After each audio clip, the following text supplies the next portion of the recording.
In the middle of that storm, did a basket full of blessing cease to be a blessing and start being a burden? At what point in that storm did a basket full of the miraculous cease to seem like the miraculous and start seeming more like a mistake that we even have it on the boat with us? You see, because it was common practice that when someone was in a ship or a boat and they encountered a storm during that day and the wind was contrary and they had to row, very common practice was that they lightened the load of that boat so that they could row more efficiently. So somewhere along the line, they had to make a decision about a basket of the miraculous and about a basket of blessing. Is this going to help me or is this going to hinder me? And somewhere they had to make up in their mind, either I'm going to hold on to this and trust in God, or this is going out of the boat because it's getting in my way.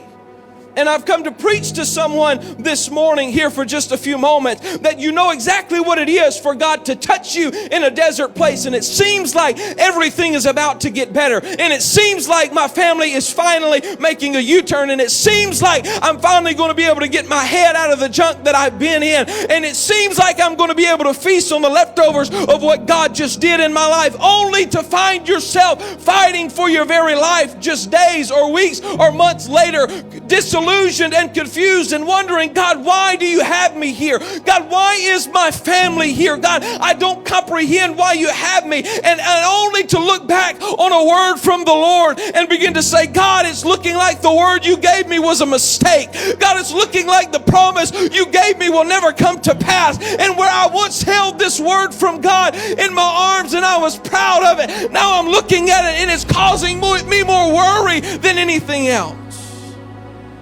And in that moment, when they've had to throw the blessing out the window just to keep their lives, when they've had to throw up their hands and say, okay, we got to get rid of this, the blesser starts walking by.